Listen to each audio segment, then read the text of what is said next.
Selamat datang di channel Blueprint Dunia.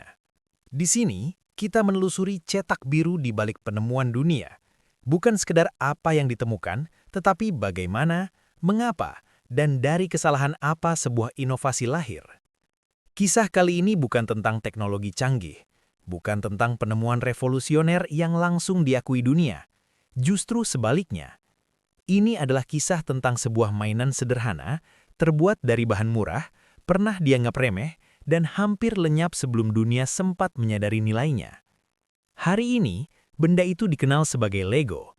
Namun sebelum menjadi simbol kreativitas dan imajinasi global, Lego pernah berada di titik paling rapuh, dianggap tidak penting, tidak tahan lama, dan nyaris gagal total. Pada awal abad ke-20, Denmark bukan pusat industri besar.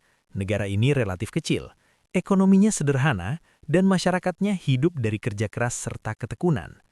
Di sebuah kota kecil bernama Billund, seorang tukang kayu bernama Ole Kirk Christiansen menjalani hidup yang jauh dari dunia mainan. Ole bukan penemu, bukan pebisnis besar. Ia adalah pengrajin. Tangannya terbiasa membuat lemari, kursi, dan perabot rumah tangga. Pekerjaannya stabil, meski tidak mewah. Namun stabilitas itu runtuh ketika depresi besar melanda dunia pada akhir 1920-an. Permintaan menurun, pesanan menghilang, bengkel kayu yang dulu sibuk mulai sunyi.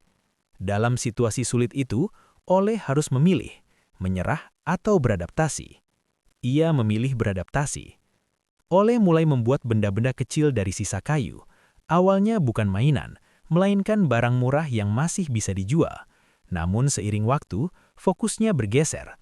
Ia mulai membuat mainan kayu sederhana, bebek tarik, truk kecil, dan balok-balok kasar. Mainan ini bukan karya seni, bukan pula inovasi, hanya produk murah untuk bertahan hidup. Namun disitulah benih Lego mulai tumbuh. Nama Lego berasal dari bahasa Denmark, leg godt, yang berarti bermain dengan baik. Sebuah nama yang terdengar hangat, namun pada saat itu tidak membawa beban apapun. Tidak ada ambisi global, tidak ada visi besar. Ironisnya, ketika Ole mulai menekuni mainan, hidupnya justru semakin sulit. Bengkelnya terbakar, bukan sekali, tetapi 2 kali. Setiap kali ia membangun ulang, api kembali menghancurkan segalanya. Bagi kebanyakan orang, ini adalah tanda untuk berhenti. Namun Ole memilih bertahan. Ia membangun kembali, kali ini dengan tekad yang lebih kuat. Bukan karena pasar menjanjikan keuntungan, tetapi karena ia percaya bahwa mainan memiliki nilai lebih dari sekedar barang jualan. Mainan adalah alat belajar, media imajinasi. Namun kepercayaan saja tidak cukup untuk bertahan di dunia industri. Titik kritis Lego datang ketika bahan plastik mulai diperkenalkan. Pada saat itu, plastik dianggap murahan, tidak alami, tidak tahan lama. Banyak orang tua memandangnya sebagai bahan kelas 2 dibanding kayu. Ole dan putranya, Godfred Kirk Christiansen, melihat sesuatu yang berbeda. Plastik bukan soal murah atau mahal. Plastik soal presisi. Mereka menemukan sebuah mesin cetak plastik. Mahal, berisik, dan beresiko.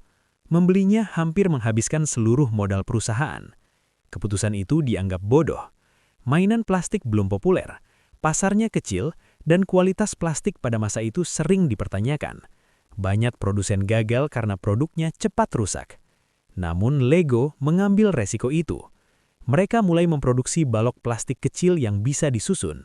Desainnya sederhana, terlalu sederhana. Banyak toko menolak menjualnya. Anak-anak tidak langsung tertarik. Orang tua meragukan manfaatnya. Balok-balok ini tidak terlihat seperti mainan serius. Dan untuk waktu yang lama, mereka memang hampir gagal total. Masalah terbesar Lego bukan ide, melainkan eksekusi. Balok-balok awal tidak cukup kuat, bangunan mudah runtuh, pengalaman bermain tidak memuaskan. Jika balok tidak bisa saling mengunci dengan baik, maka seluruh konsep runtuh. Disinilah keputusan teknis kecil menjadi penentu nasib. Lego menghabiskan bertahun-tahun menyempurnakan satu hal, sistem penguncian. Bukan desain luar, bukan warna, melainkan presisi sambungan. Pada tahun 1958, Lego mematenkan sistem stud and tube, mekanisme sederhana yang membuat balok bisa saling mengunci dengan kuat, namun tetap mudah dilepas. Keputusan ini mengubah segalanya. Balok Lego tidak lagi sekedar balok, ia menjadi sistem. Setiap keping kompatibel dengan keping lain, lintas tahun dan generasi. Sebuah pendekatan yang sangat jarang dilakukan dalam industri mainan. Namun, bahkan setelah inovasi itu, kesuksesan tidak datang instan. Lego masih menghadapi skeptisisme. Banyak yang menganggap balok plastik membatasi imajinasi. Tanpa bentuk spesifik, tanpa narasi, anak-anak dianggap akan cepat bosan. Namun kenyataannya justru sebaliknya. Lego tidak memberi cerita, Lego memberi alat, dan manusia, terutama anak-anak, sangat ahli dalam menciptakan cerita sendiri. Perlahan, Lego menyebar. Dari Denmark ke Eropa, dari Eropa ke dunia. Tidak dengan ledakan, namun dengan konsistensi. Kualitas yang tidak ditawar, presisi yang dijaga obsesif. Lego bahkan menerapkan standar ekstrim. Jika satu balok melenceng sedikit dari toleransi, seluruh batch dibuang. Sebuah keputusan mahal untuk produk yang disebut murahan. Ironisnya, justru obsesi terhadap kualitas inilah yang menyelamatkan Lego. Namun perjalanan Lego tidak selalu naik. Pada akhir 1990-an dan awal 2000-an, Lego kembali hampir runtuh. Terlalu banyak lini produk, terlalu banyak eksperimen, terlalu jauh dari inti. Perusahaan hampir bangkrut. Sekali lagi, Lego harus memilih, berubah atau hilang. Mereka kembali ke dasar, balok, sistem, imajinasi.